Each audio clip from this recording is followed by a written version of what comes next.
네, 2020년이 드디어 밝았습니다. 우리 옆에 계신 분들과 2020년 새해 복 많이 받으십시오. 그렇게 인사하겠습니다. 네, 새해 복 많이 받으십시오.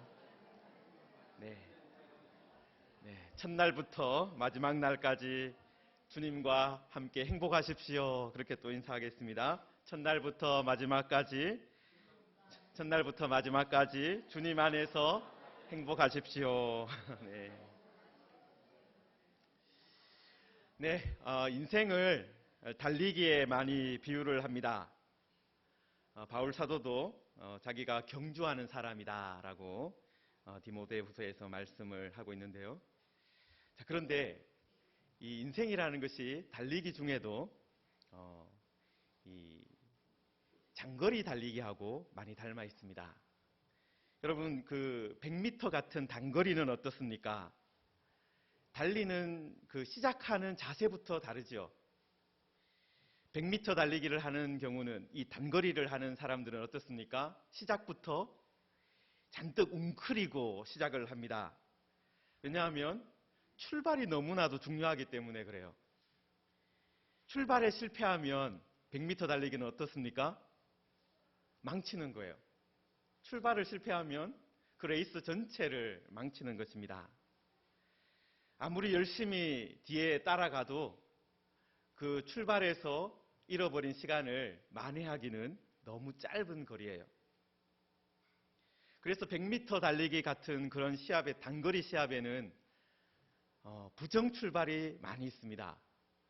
심판이 땅 하고 이 총을 쏘기 전에 이미 막 이 출발을 해버리는 경우들이 많이 있습니다. 여러분, 그런데 마라톤 같은 장거리 시합을 아마 보신 적이 있을 것입니다. 그런데 이 장거리 시합 같은 경우에는 어떻습니까? 부정 출발하는 경우가 거의 없죠. 다들 이렇게 웅크리고 100m 달리기나 200m 달리기처럼 웅크리고 시작하는 것이 아니라 다 이렇게 여유롭게 서서 출발을 합니다. 왜 그렇습니까? 마라톤 같은 경우에는 42.195km, 충분히 긴 거리가 앞에 남아 있습니다. 그래서 출발 그 자체보다는 전체 레이스에서 이 페이스를 잘 조절해 가면서 끝까지 뛰는 것이 중요하기 때문에 그렇습니다. 여러분, 우리들이 지금 방금 맞이한 2020년 새해, 이 한 해도 어떻습니까? 단거리는 아닙니다. 장거리를 단거리처럼 달리면 오버페이스를 해서 중간에 그만둘 수밖에 없습니다. 그래서 우리들이 이 2020년을 시작하면서 내가 1년을 달려가면서 페이스를 잃지 않고 끝까지 달리는 것, 하나님 그런 은혜 나에게 주십시오. 그렇게 기도하시기 바랍니다. 그리고 우리가 달리는 이 인생이라는 달리기는, 경주는 여러분 1등을 가리는 경주가 아닙니다. 제대로 된 목표를 향해서 달렸는가, 그리고 인생의 경주를 하면서 옆에 있는 누군가를 세워주었는가, 그리고 누구에게 이 믿음의 바통을 넘겨주었는가, 이런 것들이 더 중요한 경주라는 것입니다. 여러분, 2020년 주님을 푯대로 삼고 달려가시기 바랍니다. 성도들과 이웃들을 세워주면서 달리시기를 바랍니다. 앞만 보고 달리는 것이 아니라 우리가 앞을 보면서 주님을 바라보며 달리지만 옆에 있는 이웃들을 잡아주면서 함께 달리시기를 바랍니다. 그리고 그 믿음의 바통을 다음 사람에게, 다음 세대에게 넘겨주면서 끝까지 잘 달리는 그런 은혜를 누리시기를 축원합니다. 네, 오늘 우리가 읽은 이 에베소서 1장 7절 말씀, 새해의 무지개 교회 주제 말씀입니다. 우리 다시 한번 읽을까요? 자, 시작. 우리는 그리스도 안에서 그의 은혜의 풍성함을 따라 그의 피로 말미암아 속량 곧 죄 사함을 받았느니라. 아멘. 네, 그래서 주제 표어로는 그 말씀 가운데 있는 그의 은혜의 풍성함을 따라라고 지었습니다. 여러분, 저는 이 새벽에 하나님의 은혜의 풍성함에 대해서 잠깐 말씀을 나누려고 합니다. 여러분, 이 에베소서 1장 7절 말씀을 이 헬라어 순서대로, 그러니까 원어 그대로 직역을 하면 이렇습니다. 그 안에서 우리는 구속을 소유하게 되었습니다. 그것은 그의 피를 통한 것이고 그것이 우리의 죄 용서입니다. 이는 하나님의 그 풍성한 은혜에 기초를 둔 것인데 그 은혜를 그가 우리에게 쏟아 부어 주셨습니다. 여러분, 지금 바울 사도는 성도들이 가지고 있는 가장 소중한 것을 이야기하고 있습니다. 가장 소중한 것이 무엇이냐 하면 바로 우리가 구속을 받았다라는 거예요. 개역개정 성경에서는 속량이라고 번역을 하고 있는데요. 새번역 성경에 보시면 그것을 이제 다시 구속이라고 번역을 하고 있습니다. 여러분, 그런데 요즘에 이 구속이라는 말 신문에서 자주 보시죠? 구속영장 뭐 이런 거 있잖아요. 구속영장을 청구했다. 여러분, 그런데 이 구속이라는 말이 그때 구속영장이라든지 그런 말을 할 때는 어떻게 사용되는 것입니까? 행동이나 자유를 제한하는 것을 말할 때 사용하는 것입니다. 어떤 사람이 잘못을 저지른 것이 드러났을 때 그 사람의 인신을 구속해서 잡아서 구치소에나 아니면 어디에 가두어 두고 재판을 받을 때까지 이렇게 조사를 하기 위해서 이런 구속을 하게 되는 것이죠. 그래서 이때 구속은 체포할 구, 묶을 속 이렇게 되어 있습니다. 한자로는. 자, 그런데 사람을 체포해서 묶어 놓는 구속과 반대가 되는 구속이 있다라는 거예요. 바로 바울 사도가 사용하고 있는 구속이고 성경에서 나오는 구속입니다. 한자어로는 구원할 구와 값을 치를 속자로 되어 있어요. 다시 말해서 값을 치러서 구해낸다라는 의미입니다. 체포하는 것이 아니라 꼼짝달싹하지 못하게 만드는 것이 아니라 자유롭게 한다, 풀어준다라는 의미입니다. 여러분, 바울 사도가 우리가 본래는 잡혀 있었다라고 말씀하고 있어요. 그런데 우리가 누구에게 잡혀 있었느냐 하면, 누구에게 구속되어 있었냐 하면은 바로 사탄에게 잡혀 있었습니다. 여러분, 그런데 감옥에 갇혀 있으면 어떻습니까? 감옥에 갇혀 있으면 먹고 사는 것 다 어떻게 합니까? 우리나라는 어떻게 해줍니까? 감옥에 있는 사람들 너희들 알아서 밥 먹어라 그렇게 하지 않고 무상급식을 해주죠. 그죠? 무상급식을 해줘요. 중고등학생들만 무상급식을 해주는 것이 아니라 이 감옥에 갇혀 있는 사람도 무상급식을 해줍니다. 그리고 밥만 주는 것이 아니라 잠잘 자리도 줍니다. 여러분, 그래서 가끔 가다가 신문에 보면 이런 기사들이 있어요. 어떤 사람이 감옥에서 풀려났는데 갈 곳도 없고 뭐 먹을 것도 구하기 힘드니까 다시 죄를 지어서 감옥에 가려고 하는 그런 경우들이 있습니다. 여러분, 감옥 생활이 너무나도 익숙해져 버렸기 때문에 자유로운 세상에 적응을 하지 못해서 그런 일이 벌어지는 것입니다. 여러분, 그런데 우리의 모습이 본래 그랬습니다. 사탄에게 붙잡혀 있었고 사탄에게 구속된 상태로 살고 있었습니다. 늘 그렇게 살다 보니까 진짜 자유로운 삶, 하나님이 주시는 그런 자유로운 삶에 대해서 알지 못하고 있었어요. 그래서 우리 스스로 사탄에게 저항하지도 않고 사탄이 주는 그 음식에 만족하고 사탄이 주는 지금 이 세상의 즐거움에 만족해서 살아갈 때가 있었다라는 것입니다. 그리고 이렇게 살아가는 것이 그냥 다른 사람들 다 그렇게 사는 거니까 당연하다. 그렇게 생각하며 살았습니다. 자, 그런데 오늘 말씀에서 사도 바울이 뭐라고 말씀하고 있습니까? 우리가 구속을 받았다라는 거예요. 이 구속은 잡히는 구속이 아니라 값을 치러서 풀어주는 구속입니다. 그런데 오늘 말씀해 보면 누가 값을 치러 주셨다라고 되어 있습니까? 내가 아니라 그리스도께서 값을 치러 주셨습니다. 그리고 그리스도께서 값을 치러 주시되 어떻게 치러 주셨습니까?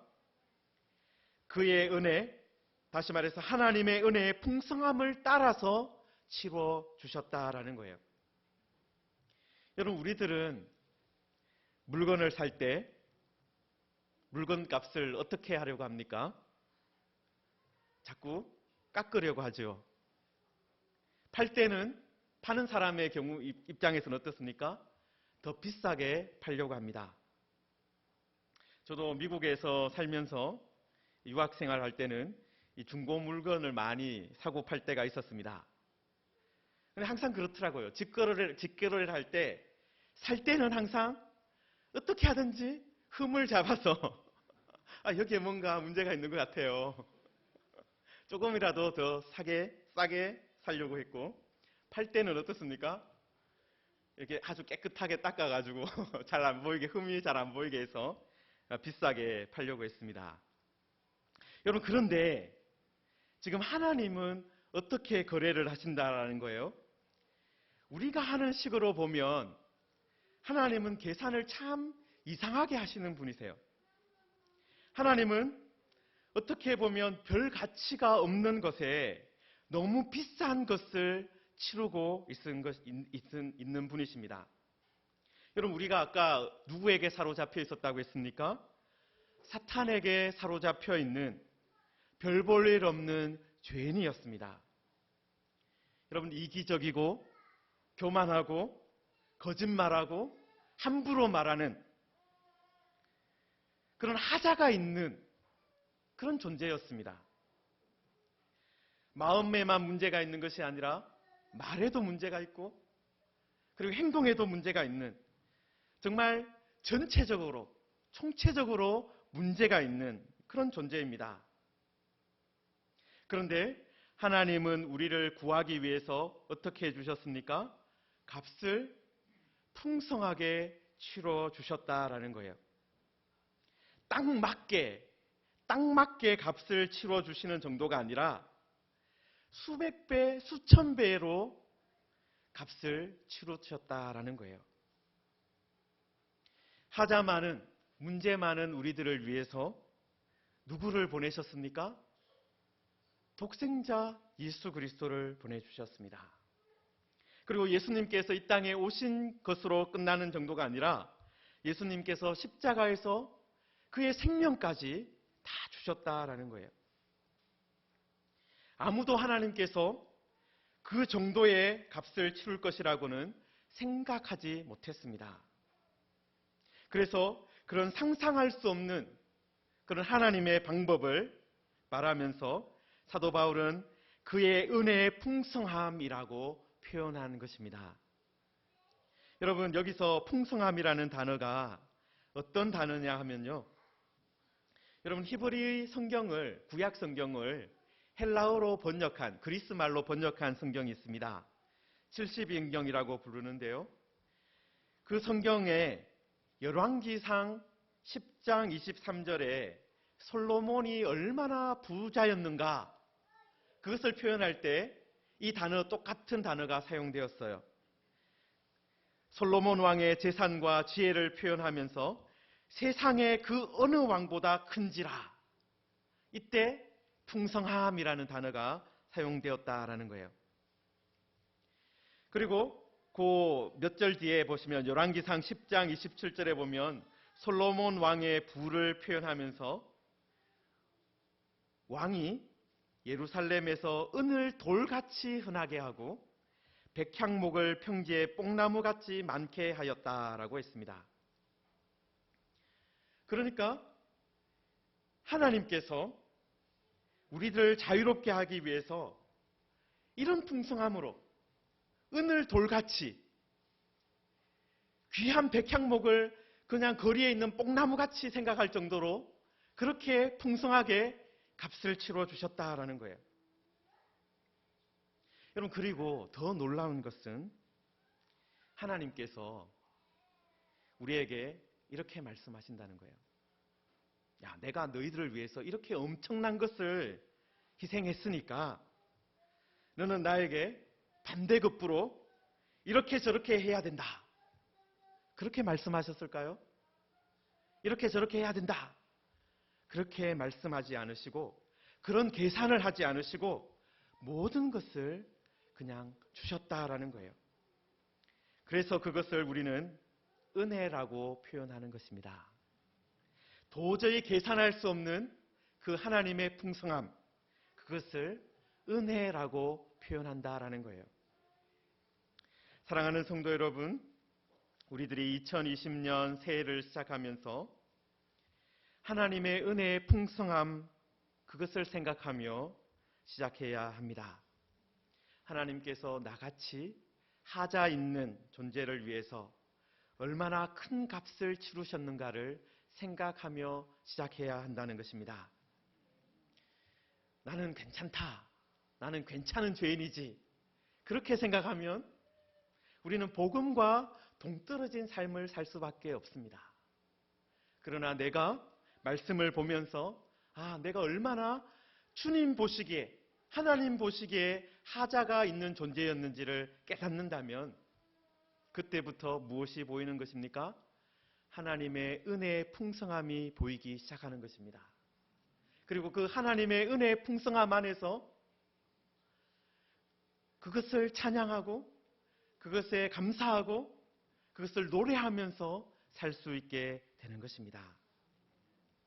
성도 여러분, 우리 각자가 2020년 이런저런 일을 내가 이제 해야 되겠다, 그런 계획들을 아마 다 세우셨을 것입니다. 그리고 교회 안에서도 마찬가지입니다. 저도 교회를 향해서 2020년에 우리 무지개 교회가 이렇게 되었으면 좋겠다 하고 계획을 세웠습니다. 또 여러분들도 임명을 받으시고 우리 부서가, 또 우리 셀이, 또 우리 팀이 이런저런 일을 했으면 좋겠다, 그런 계획을 세우셨을 것입니다. 그런데 우리가 기억해야 할 것이 하나 있습니다. 그것은 작년과 다르게 우리가 이런저런 일을 하기 때문에 우리 교회가 대단해지는 것이 아니다라는 거예요. 여러분, 우리 교회가 자랑할 것이 있다면 그것은 하나님의 은혜의 풍성함입니다. 우리가 원래 작년보다 더 풍성하게 찬양할 것입니다. 그런데 우리가 찬양하는 것을 통해서 우리가 이렇게 달라졌다, 우리가 이렇게 변했다, 우리가 이렇게 건강해졌다, 우리가 이렇게 부자가 되었다, 그것을 노래하기 위해서 찬양하는 것이 아닙니다. 우리는 하나님의 은혜의 풍성함을 찬양하는 것입니다. 예수 그리스도의 십자가를 찬양하는 것입니다. 여러분, 원래 우리가 작년보다 더 뜨겁게 기도할 것입니다. 그런데 우리가 기도할 때 내가 이렇게 했습니다, 내가 이렇게 잘한 것이 있습니다, 자랑하기 위해서 기도하는 것이 아닙니다.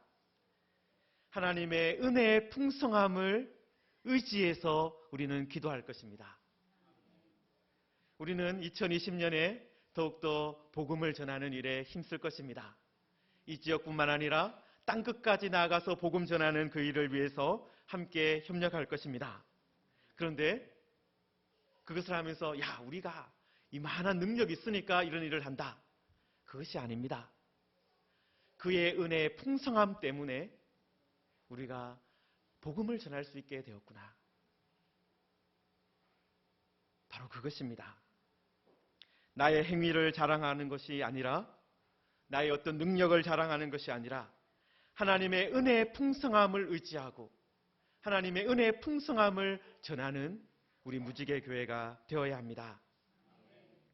성도 여러분, 우리 무지개 교회는 2020년에 그의 은혜의 풍성함을 따라 모든 것을 해나갈 것입니다.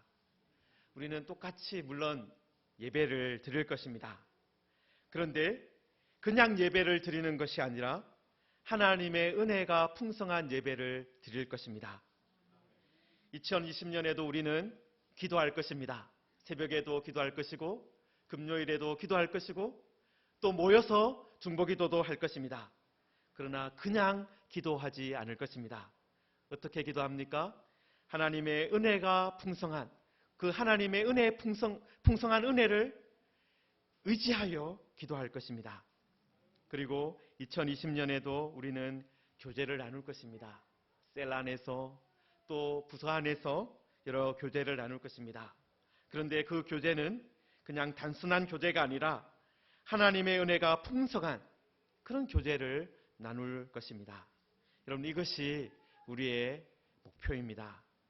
은혜가 풍성한 예배, 은혜가 풍성한 기도, 은혜가 풍성한 교제, 원래 우리가 집중해야 할 것들입니다. 그런데 이런 하나님의 은혜에 집중하면 어떤 일이 벌어지는 것입니까? 우리가 하나님의 은혜에 집중하면 다른 모든 것이 변화될 것입니다. 여러분, 여기도 보시면 바울 사도가 그리스도 안에서 그의 은혜의 풍성함을 따라 그의 피로 말미암아 속량 죄 사함을 받았다라고 했습니다. 하자 있는 존재에서 새롭게 되었다라는 거예요. 하나님의 자녀가 되었다라는 것입니다. 새 사람이 되었다는 것입니다.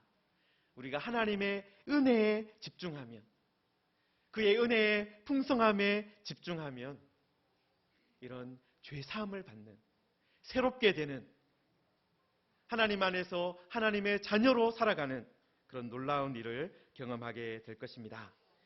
이런 은혜를 우리 2020년에 다 누렸으면 좋겠습니다. 이 시간 우리 말씀을 붙들고 기도하겠습니다.